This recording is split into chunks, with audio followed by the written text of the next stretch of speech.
dia sibuk keluar kota, berprestasi, nilainya A, padahal nggak pernah masuk kelas. Sejauh ini yang saya tahu masih Unpap yang menerapkan prestasi ekuivalensi dari prestasi mahasiswa baik itu akademik dan non akademik. Jadi apakah Unpap bisa memastikan bahwa akademiknya itu akan bagus juga selaras dengan yang sudah diekuivalensikan gitu, Bu? Oke, Halo, halo Ibu. Ibu. Hai. Gimana kabarnya hari ini Bu? Sehat? Alhamdulillah ya, seperti cuaca di luar yang cerah ya, hari ini juga kondisinya sehat dan kondisinya sangat cerah ya. Dan happy Bu. Happy pastinya. Oke, selamat datang Ibu Siti Anissa STMT selaku Rektor 1 Bidang Akademik dan Kemahasiswaan Universitas Pembangunan Pancabudi. Tepuk tangan. Jadi hari ini tuh kita akan bahas tentang mahasiswa sih Bu, ekuivalensi terutama. Ternyata banyak banget mahasiswa khususnya sobat Unpap ini yang belum tahu apa sih itu ekuivalensi. Kok bisa sih dia sibuk keluar kota, berprestasi, nilainya A, padahal nggak pernah masuk kelas. Jadi masih banyak yang ternyata bertanya-tanya dan nggak tahu gitu. Oke, kita mau berbicara terkait ekuivalensi. Iya, jadi benar. sebelumnya alhamdulillah sekali ya, Unpap sampai saat ini masih berkomitmen, masih konsisten dalam melaksanakan pendidikan perguruan tinggi, melaksanakan Tridharma. Jadi hari ini kita juga akan membahas sedikit terkait bagaimana mekanisme pelaksanaan Tridharma. Pastinya ini terkait dengan pembelajaran, di mana output dari pembelajaran ini adalah sebuah penilaian ya. Jadi ekuivalensi ini merupakan satu program yang diajukan berdasarkan prestasi dari mahasiswa. Jadi mahasiswa-mahasiswa Unpap yang memiliki prestasi yang baik itu prestasinya secara akademik ataupun non akademik, mau itu di bidang olahraga, mau itu di bidang ada lomba esai atau lomba-lomba lainnya, mereka itu bisa mengklaim prestasi yang mereka dapatkan itu ke dalam sejumlah SKS pembelajaran. Nah, itu dia yang dinamakan dengan ekuivalensi dari prestasi. Oke, apa jadinya Bu yang membuat Unpap itu membuat program ini? Karena setahu kami itu di universitas lain belum ada yang membuat program ini. Ini mungkin bagian dari peraturan rektor ya, terkait beasiswa terhadap mahasiswa, terus terkait penghargaan terhadap mahasiswa. Jadi ini merupakan bagian dari penghargaan Unpap terhadap mahasiswa-mahasiswa yang memiliki talenta, mahasiswa-mahasiswa yang memiliki prestasi, sehingga ini adalah suatu pengakuan, suatu penghargaan yang diberikan oleh Unpap khusus kepada mahasiswa-mahasiswa yang bertalenta. Oke, jadi gimana sih Bu indikator prestasi tadi yang bisa diakui, yang bisa diekuivalensikan gitu Bu? Oke, kalau indikator dari prestasi mahasiswa itu sendiri ya artinya saat ini sangat banyak ya program-program yang baik itu diluncurkan oleh pemerintah dalam bentuk flagship, terus ada kegiatan-kegiatan yang diselenggarakan oleh universitas-universitas ataupun bahkan yang diselenggarakan oleh lembaga-lembaga ataupun instansi pemerintahan. Nah, Unpap sendiri mengakui prestasi mahasiswa itu dalam bentuk prestasi akademik dan juga dalam bentuk prestasi non-akademik. Nah, untuk prestasi akademiknya sendiri mungkin bisa dilihat dari kegiatan-kegiatan yang dalam bentuk flagship pemerintah seperti kegiatan-kegiatan hibah mahasiswa seperti PKM, terus kegiatan-kegiatan talenta dikti, terus kegiatan-kegiatan mungkin yang dia memang notabene itu bercerita terkait prestasi akademik. Nah, untuk prestasi-prestasi yang lainnya juga selain prestasi akademik, kita juga mengakui prestasi non-akademik. Artinya seperti prestasi mahasiswa misalkan dalam lomba tari.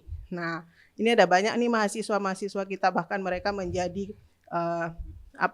kreator dalam membentuk gerakan tari, terus menjadi lomba paduan suara, baik itu di level nasional ataupun di level internasional.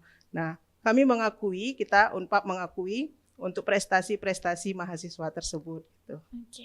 Untuk jenis-jenis prestasinya nih Bu, apakah lomba lokal udah diakui atau harus nasional atau Atau mesti internasional atau gitu, mesti Bu. bertaraf internasional, dan untuk rankingnya itu apa 1 2 3 atau harapan pun atau best itu tetap bisa Ya, apakah diekuivalensikan? semuanya bisa diekuivalensikan gitu? Ini kalau terkait mungkin level ya, terkait level pengakuan dari Universitas Pembangunan Pancabudi sendiri dalam merekognisi seluruh aktivitas dari mahasiswa yang berprestasi itu semua kita akui. Artinya kita ada tahapan mungkin mulai dari pembinaannya juga. Jadi mahasiswa-mahasiswa yang mendapatkan prestasi dari sisi mungkin level lokal, level nasional, dan bahkan internasional, itu kita memiliki skema pengakuan tersendiri. Jadi untuk skema-skemanya sendiri, misalkan kalau misalkan mahasiswa memenangkan lomba di level lokal, mereka bisa mengklaim sejumlah 6 SKS pembelajaran ataupun 6 SKS mata kuliah yang bisa diklaim dengan prestasi yang mereka peroleh dari level lokal. Nah, untuk kalau nasional itu sebesar 9 SKS. Sedangkan untuk internasional sendiri itu dapat diakui sampai 12 SKS pembelajaran. Mungkin banyak sobat Unpap yang nggak tahu gimana caranya ngajuin ekuivalensi gitu, Bu. Kayak yang penasaran gitu. Kok bisa sih ternyata kita tanpa ngikutin pembelajaran akademik tapi kita berprestasi, nilai kita tetap bisa terisi gitu, Bu. Oke, terkait bagaimana mekanisme untuk mengajukan ekuivalensi. Nah, yang pastinya untuk mengajukan ekuivalensi ini mahasiswa itu harus terdaftar dulu sebagai mahasiswa Unpap. Nah, jadi ayo kalau mau direkognisi prestasinya kita berkuliah di Unpap pastinya. Terus yang kedua itu harus terdaftar pada sebagai mahasiswa aktif pada semester berjalan. Nah, apabila mahasiswa mendapatkan prestasi pada semester tersebut, maka mahasiswa dapat mengajukan ataupun mengklaim prestasi mereka itu terhadap sejumlah SKS yang sudah ditentukan itu melalui portal. Jadi semua sudah berbasis sistem informasi dan akan ada pengumuman sebelum proses untuk pengklaiman dari prestasi tersebut. Jadi mahasiswa tinggal mengajukan sejumlah prestasi yang mereka miliki, boleh 1, boleh 2 prestasi yang bisa diajukan. Terus nanti kita akan punya tim yang untuk mereview prestasi-prestasi yang diajukan oleh mahasiswa, apakah memang mahasiswa tersebut layak ataupun tidak layak untuk direkognisi prestasinya. Kemudian setelah itu, setelah didapatkan hasil review, maka nanti dari pihak akademik akan mengkonversi prestasi mereka ke dalam SKS yang mereka ajukan mata kuliahnya gitu. Oke, Bu. Baik. Jadi terkait yang review tadi, Bu, ini review layak dan tidak layak. Berarti ada syaratnya juga. Jadi kalau yang nggak layak itu seperti apa, Bu? Jadi gini dia, mungkin ini lebih kepada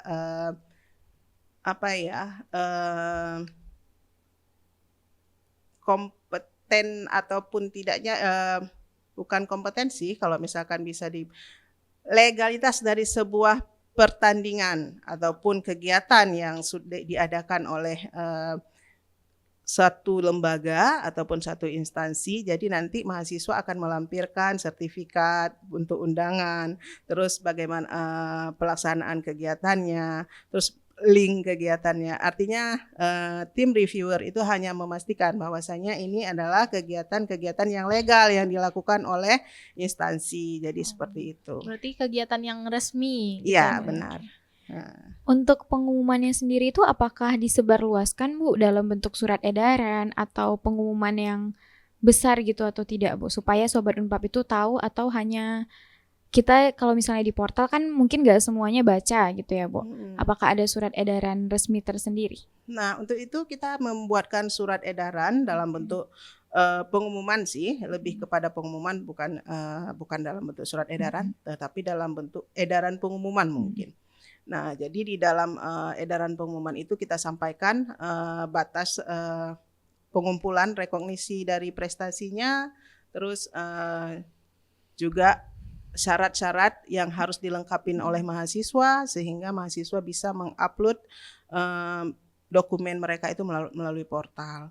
Nah, untuk penyebar luasan informasi sendiri saya rasa itu sudah sangat-sangat baik ya, karena kita melakukannya melalui sebaran, terus melalui grup-grup mahasiswa, terus kita punya grup mahasiswa berprestasi yang dimana di situ adalah semua mahasiswa-mahasiswa yang pernah mengikuti kejuaraan, semua bergabung di dalam grup itu, artinya pasti informasi kalau kita sampaikan ke situ pasti tersampaikan ke seluruh mahasiswa. Dan juga sebagai media promosi juga kita sampaikan juga melalui portal akademik, sehingga seluruh mahasiswa walaupun dia berprestasi dan tidak berprestasi ya dapat melihat pengumuman tersebut gitu.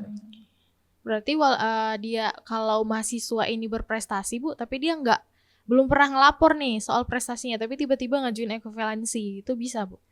Selama dia masih di dalam satu semester yang sama. Iya. Jadi kalau misalkan dia mendapatkan prestasi pada semester ganjil, ya berarti di semester ganjil itu akan kita akui prestasinya. Tapi kalau misalkan dia sudah melebihi semesternya, berarti itu sudah kadaluarsa atau expired, jadi tidak bisa kita akui. Oke. Jadi setiap mahasiswa itu ada batasan khusus nggak Bu dalam mengajukan ekuivalensinya di setiap semester? Itu ada ketentuannya, maksimalnya 12 SKS. Oke, maksimal 12. Jadi 12 SKS mereka bisa mengklaim seluruh aktivitas dari prestasi mereka. Oke, jadi Bu, kalau dari Unpap sendiri, bagaimana sistem ekuivalensi ini tetap adil lah di mata mahasiswa-mahasiswa lain gitu? Mungkin kayak, enak kali dia, kok bisa dapat A, kok aku ya kayak gini aja gitu. Ya, padahal aku yang ngikutin perkuliahan gitu, kok dia nggak ikut kuliah gitu kan, ada ya Bu. Oke, saya rasa untuk program ekuivalensi ini sangat-sangat adil ya, karena kegiatan ini kita sosialisasikan kepada seluruh program studi, kita sosialisasikan melalui media online yang ada di Unpap, kita sosialisasikan melalui portal, bahkan kepada seluruh dosen pembimbing akademik itu juga kita sosialisasikan. Artinya semua mahasiswa itu berpotensi dan berpeluang untuk mendapatkan ekuivalensi dari prestasi mereka gitu. Jadi ini mungkin bisa juga memotivasi dari mahasiswa-mahasiswa kita untuk lebih memacu talentanya sehingga mahasiswa memiliki prestasi baik itu dari akademik ataupun non akademik. Jadi apakah cara itu efektif Bu? Karena kan di dalam perkuliahan tentu mereka tidak mengikuti, bahkan banyak yang mereka mengikuti perlombaan non akademik ataupun tidak selaras dengan jurusannya gitu Bu. Sejauh ini kita mungkin mengacu kepada peraturan dari pemerintah juga, bahwasanya ada rekognisi pembelajaran itu tidak hanya berbasis di dalam kelas, sama dengan MBKM. Nah, jadi saya rasa ini sangat-sangat efektif ya ketika kita mengakui talenta yang mereka punya, talenta yang dimiliki oleh mahasiswa, sehingga nantinya juga mahasiswa mengembangkan memang sesuai dengan talenta yang dimiliki oleh mahasiswa tersebut gitu. Oke, baik. Sejauh ini Bu, mahasiswa yang tidak ekuivalensi ada yang kayak komplain nggak dengan program itu Bu? Sejauh ini malah mereka tidak komplain, malah mereka datang itu gimana supaya kami bisa dapatkan rekognisi yang seperti itu gitu. Jadi saya rasa ini malah menjadi dapat menstimulus mahasiswa sehingga peningkatan prestasi di Unpap itu semakin membaik. Jadi pernah ada nggak Bu salah satu contoh dari mahasiswa yang telah mengekuivalensikan nilainya di satu semester itu benar-benar full dia hasil dari prestasinya? Sejauh ini belum ya, tapi memang hampir rata-rata itu biasanya mahasiswa itu 12 SKS. 12 SKS itu hampir rata-rata mereka mengekuivalensikan dari prestasi mereka. Karena kan satu mahasiswa itu bisa jadi punya dua prestasi, mungkin yang ada yang di level nasional ataupun mungkin ada yang di level lokal, jadi bisa diakumulasikan begitu. Oh, berarti dalam satu semester itu nggak bisa semuanya mata kuliah itu diekuivalensikan. Tidak bisa. Jadi dia ada Oh. batas 12 SKS. 12 SKS. Jadi Bu, siapa nih Bu yang mahasiswa kita yang sering nih ekuivalensi, sering berprestasi? Ya, Mungkin boleh ada satu di-spill orang gitu, Bu. mahasiswa yang ini namanya dia aja nih gitu Iya. berprestasi gitu. Baru ingat Ibu. Mungkin ada saat ini bahkan dia sudah menjadi alumni barangkali ya. Ya. Jadi dalam melaksanakan perkuliahan hampir di setiap semester mahasiswa kita ini mengajukan ekuivalensi ya dari prestasi-prestasi yang beliau peroleh. Jadi baik itu prestasi yang debat, terus mengikuti kegiatan-kegiatan jurnal, pembuatan jurnal, terus mendapatkan hibah bina desa ataupun yang lain-lainnya. Jadi sampai mungkin mendapatkan satu kepercayaan dari Unpap, mahasiswa tersebut diajukan menjadi salah satu staf ataupun pegawai di Unpap. Jadi untuk contohnya itu ada di saat ini pun dia membidangi bidang kemahasiswaan juga, bagian prestasi juga, mungkin bisa memotivasi adik-adik di Unpap untuk terus berprestasi ya. Mungkin untuk Bang Tommy Irawan yang saat ini juga membidangi bagian kemahasiswaan khususnya prestasi Unpap ya, salah satunya adalah beliau yang memang mungkin lulus melalui program-program ekuivalensi tersebut. Berarti lulusan berprestasi juga ya Bu ya? Termasuk dalam lulusan yang berprestasi juga, aktif di dalam setiap kegiatan, baik itu aktif juga di kegiatan Kemendikbud, baik itu flagship MBKM ataupun yang lain-lainnya. Beliau sangat-sangat sangat-sangat aktif dan semua kegiatan itu dicobanya. Jadi keingintahuannya itu tinggi. Ya. Oke, untuk program ini sendiri Bu, ada nggak dukungan tersendiri dari Unpap dalam mendukung seluruh mahasiswanya? Misalnya ada dukungan dari Unpap untuk memotivasi supaya udah berprestasi aja, nilainya biar bisa diekuivalensikan gitu. Oke. Sangat banyak ya program-program yang menjadi program kerja Unpap khususnya di bidang kemahasiswaan yang berkaitan dengan peningkatan prestasi mahasiswa.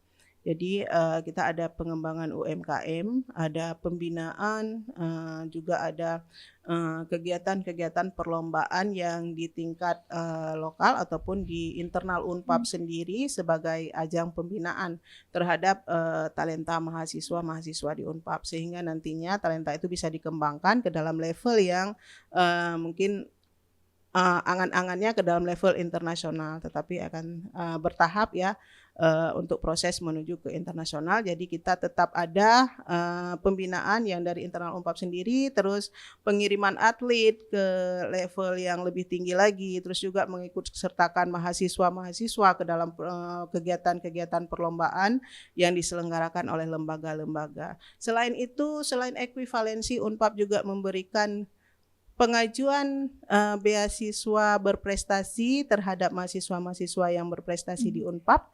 Akan tetapi kalau ekuivalensi itu diajukan di semester berjalan, sementara beasiswa berprestasi itu diajukan di semester berikutnya. Gitu. Oh, jadi nggak bisa berbarengan gitu ya Bu? Karena pada saat semester berjalan pastinya mahasiswa sudah statusnya aktif dan melakukan pelunasan uang kuliah pastinya ketika mau mengikuti ujian. Iya. Jadi untuk pengakuan beasiswanya dia biasanya akan diajukan di semester berikutnya. Oh begitu. Berarti program ini juga sudah disosialisasikan dengan dosen-dosen dan prodi ya Bu? Iya, sudah Untuk disosialisasikan dengan seluruh sivitas akademik dan akademika di Universitas Pembangunan Pancabudi. Untuk tanggapan dari para dosen tentu mendukung atau malah Ada yang kontra gitu Bu? Sejauh ini sangat mendukung. Sejauh ini sangat mendukung ya dalam kegiatan ekuivalensi ini, karena pastinya setiap mahasiswa yang mengikuti kegiatan itu akan didampingi oleh dosen pendamping ataupun dosen pembimbing kegiatan, di mana Unpad juga menselaraskan kegiatan ini. Selain ekuivalensi dari prestasi terhadap mahasiswa, ada juga ekuivalensi dari pembimbingan dosen yang membawa mahasiswa yang menghasilkan prestasi itu ke dalam KPI dosen. Jadi artinya selaras, dosen mendapatkan KPI, mahasiswa juga mendapatkan ekuivalensi. Jadi Berarti dari pastinya masing-masing ada benefitnya, Bu, ya? benar, dari masing-masing itu ada benefitnya. Sehingga dosennya merasa, oh saya diuntungkan dari sisi ini dengan membawa mahasiswa berprestasi, sementara si mahasiswa mendapat keuntungan dari sisi ini. Jadi saya rasa ini baik dari sisi dosen, dari sisi mahasiswa sejauh ini mendapatkan penilaian ataupun hal yang positif dengan adanya program ekuivalensi. Untuk program ini sendiri sudah berjalan berapa lama ya, Bu? Kita sudah berjalan 2 tahun pastinya. Itu dimulai dari tahun 2022 dan 2023. Mungkin ini proses ekuivalensi yang keempat. Periode yang keempat yang kita ajukan untuk semester genap ini. Ada nggak tantangan dari Unpad sendiri, Bu? Misalnya dalam pengimplementasian gitu. Jika ada, apa yang dilakukan oleh Unpad dalam menghadapi tantangan-tantangan dalam proses ekuivalensi ini? Setiap program itu pasti ada plus minusnya ya, artinya pasti ada tantangannya. Jadi untuk menghadapi tantangan-tantangan seperti itu kita memang kemarin itu sosialisasi. Jadi pendekatan melalui dosen-dosen pengampu mata kuliah, pengampu dosen pembimbing akademiknya. Jadi kita memang melakukan diskusi-diskusi ataupun sharing informasi. Terkadang kan informasi yang diperoleh itu mungkin masih yang setengah-setengah. Jadi kita memang kemarin membuatkan sosialisasi itu yang sampai beberapa tahapan ya. Ada yang tahapan ke mahasiswanya melalui Bacamp juga, terus terhadap khusus mahasiswa yang memang ada KIP kuliah, terus ke dosen-dosennya, semuanya kita lakukan sosialisasi sehingga informasi ataupun target capaian yang akan diperoleh dari ekuivalensi ini tersampaikan kepada seluruh sivitas akademik dan akademika. Oke. Jadi Bu, terkait ekuivalensi ini kan mahasiswa ini lomba gitu Bu, jarang masuk gitu kan. Jadi apakah Unpad bisa memastikan bahwa akademiknya itu akan bagus juga selaras dengan yang sudah diekuivalensikan gitu Bu? Apakah ilmunya akan terserap dengan baik ke dianya gitu Bu? Oke, pastinya kalau misalkan dia prestasi yang di luar non akademik ya, yang di non akademik itu pasti akan berbeda dengan prestasi yang akademik. Mungkin kalau misalkan non akademik tadi itu kayak olahraga ataupun yang lain-lainnya, mungkin itu secara capaian pembelajarannya itu tidak sama. Tetapi yang kita ekuivalensikan, mahasiswa-mahasiswa ini nanti kita arahkan mata kuliah mana yang kira-kira itu bisa capaian pembelajarannya itu diambil dari kegiatan-kegiatan tersebut. Misalkan ada mata kuliah yang berbasis sosial ataupun tidak non keilmuan, ataupun dia hanya sebagai mata kuliah yang pendukung keilmuan tersebut. Jadi itulah yang bisa mereka ajukan untuk program ekuivalensinya. Sehingga tadi sudah seperti yang disampaikan tadi bahwasanya maksimal hanya 12 SKS. Jadi hanya mata kuliah yang bukan core dari keilmuan. Nah, itu kalau yang non akademiknya. Tetapi kalau yang dia berbasis akademik pastinya kita juga akan selaraskan antara capaian pembelajarannya dengan hasil akademik yang diperoleh oleh mahasiswa, misalkan seperti di kegiatan tari tadi ya. Nah, itu hampir rata-rata itu mahasiswa yang mengikutinya itu adalah mahasiswa PIAUD, di mana mereka itu ya sangat sesuai dengan core keilmuan yang mereka dapat dari universitas dan juga mereka peroleh dari prestasi mereka, karena mereka juga ada mata kuliah nanti yang berkaitan dengan tari untuk anak usia dini. Nah, jadi artinya apa yang mereka peroleh di luar sana bisa terimplementasikan dengan mata kuliah ataupun keilmuan yang ada di program studi mereka. Itu kalau yang akademiknya. Berarti memang nggak sembarangan ya Bu ya, reviewnya ini memang betul-betul disesuaikan dengan core-nya tadi. Iya, gitu. benar. Jadi tidak semua mata kuliah ujuk-ujuk bisa diambil dari program ini gitu. Misalkan ada yang mengikuti karate, terus kuliahnya di elektro, mau dikonversikan ke sistem tegangan tinggi, artinya ini kan tidak relevan. Berarti Jadi itu nanti kategori tidak layak ya, Bu? Iya, nanti kita akan lihat mata kuliah mana yang dia mungkin CPL-nya bisa diadopsi dari kegiatan yang didapatkan oleh mahasiswa. Oke. Lalu Bu, sampai saat ini bagaimana sih Bu Unpap itu menjaga transparansi dan akuntabilitas dalam proses penilaian setiap mahasiswa yang ingin mengajukan proses ekovalensinya dari prestasi-prestasi yang mereka peroleh? Oke, di dalam edaran dan ketentuan yang sudah ditetapkan itu semua sudah dijelaskan dengan jelas. Apabila kamu mendapatkan prestasi level nasional, maka yang bisa direkognisi sekian SKS. Apabila mendapatkan level lokal sekian SKS. Artinya itu sudah bentuk dari transparansi yang kita umumkan ke mahasiswa, sehingga mahasiswa sudah yakin bahwasanya dengan mendapatkan prestasi ini nanti aku bisa loh mendapatkan 6 SKS untuk pembelajaran di Unpap gitu. Dan untuk SKS yang dipilih itu bebas ya Bu? Maksudnya mau mata kuliah mana aja atau ditentukan dari Nah, seperti yang Unpap? tadi saya sampaikan, bahwasanya mata kuliah itu harus disesuaikan kembali dengan core dari keilmuan program studinya. Apakah dia masuk ke dalam mata kuliah inti atau mata kuliah pendukung, atau CPL manakah yang bisa mereka dapatkan dari aktivitas prestasi yang diperoleh oleh mahasiswanya. Berarti ekuivalensi ini betul-betul satu-satunya ya Bu ya di Universitas yang ada di Sumut Sumatera gitu. Utara. Sejauh ini yang saya tahu masih Unpap yang menerapkan prestasi ekuivalensi dari prestasi mahasiswa baik itu akademik dan non akademik. Karena sejauh ini yang masih diterapkan oleh universitas lain mungkin masih yang MBKM. Jadi kita Unpap berani untuk menerobos satu tantangan, berani untuk membuat satu inovasi, berani untuk mengakui seluruh aktivitas yang dilakukan oleh mahasiswa dalam bentuk prestasi ke dalam sejumlah SKS mata kuliah. Jadi Bu, untuk di semester depan itu bulan berapa ya Bu akan dilaksanakan? Ini masih libur ya Bu mahasiswa? Saat ini sudah pengajuan untuk semester ganjil, untuk semester genap 2023-2024. Ini lagi proses pengajuan untuk ekuivalensinya dan pastinya nanti mungkin dalam minggu ini juga akan keluar hasil dari ekuivalensi prestasi mahasiswa. Oke, mungkin Ibu boleh satu kasih lagi nih mungkin, masih ada. Oke Bu, boleh. Dengar-dengar Unpap ada buka prodi baru ya Bu ya? Iya, benar sekali.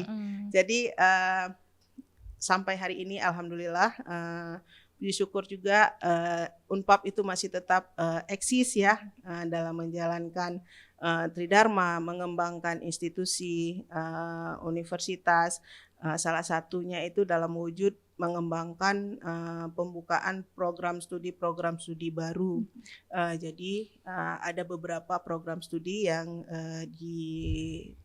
diajukan untuk pembukaan, namun per hari ini sudah 2 program studi yang disetujui dan per tanggal 12 kemarin kita sudah mendapatkan SK secara sah dari L2 Dikti, dan alhamdulillahnya per SK dikeluarkan kita sudah bisa melakukan penerimaan mahasiswa baru untuk program studi agribisnis dan program studi magister ilmu pertanian gitu. Oke, berarti di semester depan udah ada mahasiswanya ya Bu? Targetnya seperti itu bahwa jadi untuk semester depan, semester ganjil 2024-2025 kita akan melaksanakan perkuliahan untuk prodi baru tersebut. Oke, wah. Keren banget Unpap. Oke. Mungkin closing statement sama mungkin motivasi dari Ibu. Iya Bu, apalagi semester depan itu kan udah mau masuk perkuliahan baru. Boleh Ibu kasih tahu sahabat-sahabat Unpap ini, mahasiswa-mahasiswa supaya semangat untuk berprestasi biar nilainya diekuivalensikan. Khususnya nggak hanya mahasiswa yang sudah di Iya. Unpap ya, Benar, Bu. Benar. tetapi juga seluruh masyarakat, mungkin khususnya itu masyarakat di Sumatera Utara, tapi juga tidak hanya sebatas di Sumatera Utara saja, mungkin lebih dari jauh lagi. Harapannya untuk seluruh sahabat Unpap, ayo mari bergabung di Universitas Pembangunan Pancabudi. Kami di sini memiliki banyak inovasi dalam pengembangan mahasiswa, pengembangan minat bakat khususnya, sehingga mahasiswa-mahasiswa berprestasi. Dan ayo ekuivalensikan prestasi-prestasi kalian ke dalam SKS pembelajaran yang ada di Unpap. Oke. Karena ekuivalensi hanya ada di Unpap. Iya, Iya, benar. benar. Jadi ekuivalensi masih hanya ada di Unpap. Tidak ada di kampus lain. Oke. Hanya di Unpap. One Dan and only. Dan kita akan membuat inovasi-inovasi pembelajaran lainnya mungkin yang lebih yang lebih inovatif Spektakuler ya, mungkin ya, yang inovatif. lebih spektakuler, sehingga betul-betul minat dan bakat mahasiswa-mahasiswa yang ada di Unpap ini dapat tersalurkan dan dapat juga diakui ke dalam pembelajaran di dalam mata kuliah. Kira-kira siapa ya narasumber selanjutnya? Ya. Tonton terus makanya di channel YouTube Unpap TV. Yeay, see you. See you di podcast selanjutnya.